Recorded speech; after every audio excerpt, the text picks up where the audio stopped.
Good evening. My name is Jesus Alberto Sáenz Barba, and I'm going to be talking about the illiteracy in Mexico. Over 45 years in Mexico, there is a 4,749,067 people that don't know how to write or read. And what you will be wondering is the reason.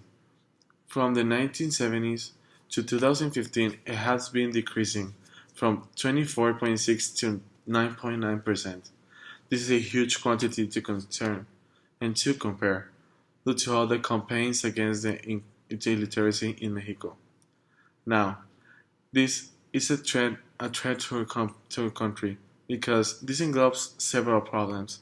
Examples of them is one is the socioeconomic development in the country as a minor problem.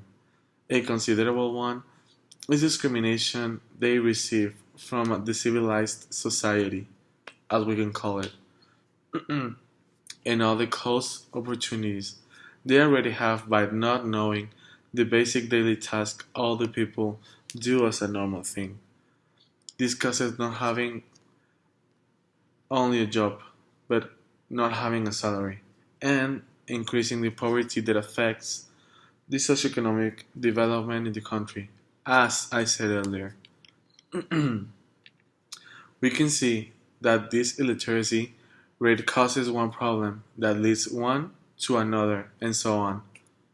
What I can also say is that when one generation of people is illiterate, it means he or she didn't have a good job that covers the basic needs, and this means that their children is going to live the same way due to the minimum salary. That if it can covers the basic needs, neither the school of the child. The solution I propose is implement a complete system for everyone who lives in the country as an obligation in order to get any kind of job.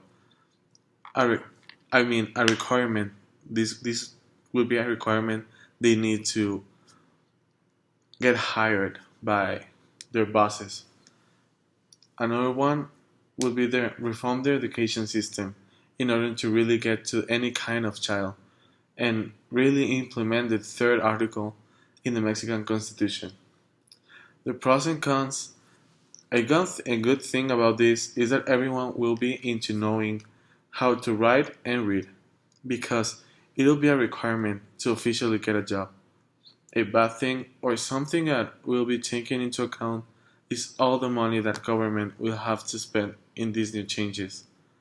And the first thing that government officials will be thinking is that they won't spend that money on this idea because as it always has been, they don't take care about the minor society. This minor society represents this illiteracy. The consequences these pros and cons and solutions can take is that we can grow as a country and as an advanced society that we can be. Another possible consequence that can happen is the government will take it as a great option and opportunity to work and invest on. So it'll be performed as soon as it's possible. And on the other side, it can be rejected as fast as they hear the idea.